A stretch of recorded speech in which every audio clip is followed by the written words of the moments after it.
सृष्टि बचपन से ही दिखने में सुंदर नहीं थी, लेकिन अमीर बाप की बेटी सृष्टि पर उसकी माँ जान छिड़कती। मेरी बेटी कितनी प्यारी है, भगवान सबको सृष्टि जैसी बेटी दे। सृष्टि धीरे धीरे बड़ी होती है। एक दिन सृष्टि की सहेली कहती है, तू दिखने में कितनी अजीब सी है, लेकिन मैं जानती हूँ हम सब में सबसे अच्छी शादी तो तेरी ही होगी। तेरे पापा अमीर जो हैं। और बता नहीं सकते यार, दहेज तो हर कोई देता है, ये क्या ज्यादा ले जाएगी अपने पति के लिए? अरे बड़े शहर में कोठी है इसके पापा की। अरे पापा की है ना, कौन सी इसकी है? इसकी होती तब तो कोई भी लड़का इससे शादी कर लेता। अरे पापा की मतलब पापा की है तो मेरी ही है ना? किसने कहा? अब तेरी तो तब होगी ना जब तेरा भाई ना हो। वैसे भी शादी के बाद सारी प्रॉपर्टी भाई के नाम होती है। सृष्टि समझ जाती है कि उसे किसी भी हालत में माँ बाप की सारी प्रॉपर्टी को अपने नाम करना है, लेकिन कैसे?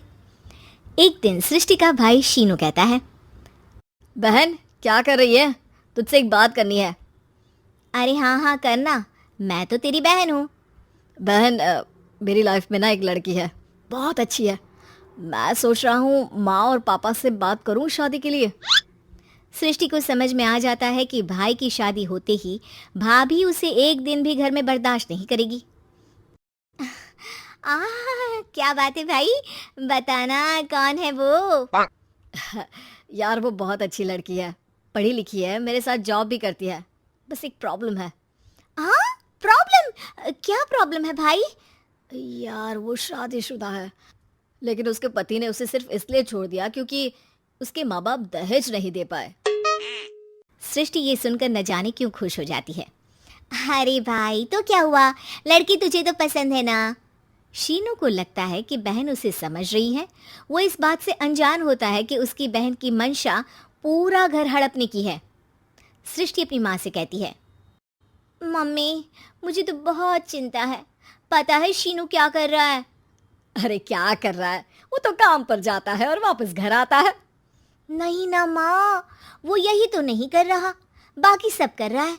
आपको पता है उससे प्यार है, और वो भी एक शादीशुदा लड़की से। ये क्या हो गया? मैं सोसाइटी में क्या मुंह दिखाऊंगी? अरे तेरे पापा तो यही कहेंगे कि मैंने ही उसे बिगाड़ दिया है।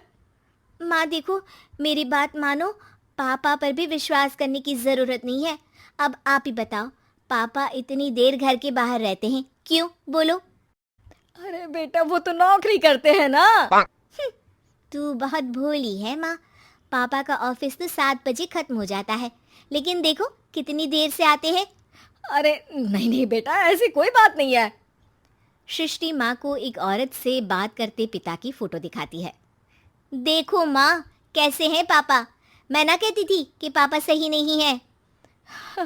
मैं तेरे पापा से बात करूंगी, दे फोटो मुझे। ओ माँ, वो तो डिलीट हो गई। लेकिन चल, तूने तो देख लिया ना, पापा से बाद में बात कर लेना। और हाँ, मेरा नाम बिल्कुल मत लेना। हाँ माँ।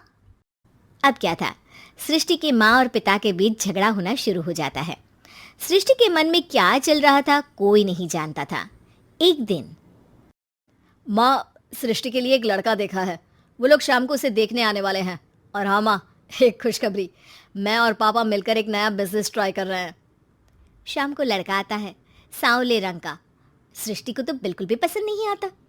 लड़की की माँ कहती है, लड़की का चेहरा तो कोई खास नहीं, लेकिन अगर मेरे बेटे को आप लोग सेटल कर दें तो मैं उसकी शादी आपकी बेटी से करवा दूं। सृष्टि को लड़का बिल्कुल पसंद नहीं था। उसे भाई पर गुस्सा आ जाता है। लड़के वालों के जाने के बाद कहती है, माँ देखा शीनू मेरे लिए कैसा लड़का लेकर आया, न दिखाने लायक न सुनने लायक, सेटल भी नहीं, वो भी हम करे। अरे माँ मैं जानती हूँ ये मेरी शादी किसी भी घर में क्यों करवाना चाहता है। अरे कैसी बात कर रही है बहन? तूने तो देखा ना, लड़के को मैंने ही मना कर दिया तुझसे शादी के लिए। जिसने लड़का बताया था उसने उसकी बहुत तारीफ की थी। बात आई गई हो जाती है, लेकिन सृष्टि का मन शांत नहीं होता। क्या करूँ कुछ समझ में नहीं आ रहा। मेरी शादी हो गई तो ये लोग पूरी प्रॉपर्टी शीनू के नाम कर देंगे, मेरे हाथ तो कुछ लगेगा ही नहीं। तभी सृष्टि को आइडिया आता है। वो किसी वकील को फ़ोन करती है। जी देखिए, अगर आपके मम्मी पापा का तलाक हो जाता है तो आपके पिता की आधी प्रॉपर्टी आपकी माँ के नाम हो जाएगी, फिर उसे वो किसी को भी दे सकती है। सृष्टि अब माँ को बेटे के खिलाफ भरती है। माँ, शीनू पर नजर रखा करो, वो जिस लड़की के प्यार में है ना वो शादीशुदा है। यहाँ आएगी, सारा पैसा रुपया जमीन जायदाद सब हड़प लेगी। पापा का भी हाल तुमसे छुपा नहीं है। ऐसा ना हो कि मैं और आप एक दिन सड़क पर भीख मांगे। हे भगवान, मैं तो जीते जी मर जाऊंगी अगर ऐसा हो गया तो। ऐसा हो गया नहीं माँ, ऐसा ही होगा। अभी समय है, आगे का सोच लो। मैं तो कहती हूँ पापा से आधी प्रॉपर्टी लेकर अलग हो जाओ। पापा की आधी प्रॉपर्टी भी हम लोगों को अगर मिल जाती है ना तो अगले 7 जन्म सफल समझो।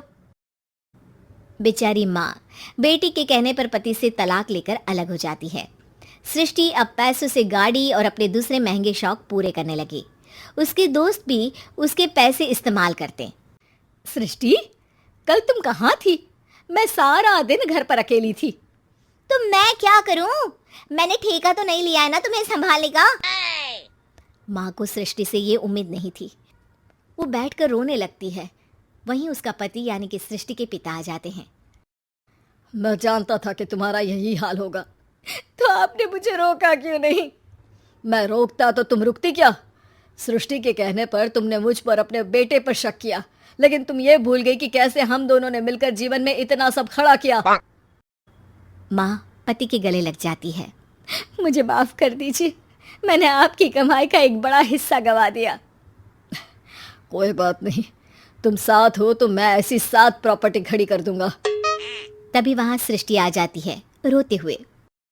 माँ, मयंक ने मुझे छोड़ दिया। वो बोल रहा था जब तक मेरे पास पैसे थे तब तक ही वो मेरे साथ था। पापा, माँ, मुझे माफ कर दीजिए।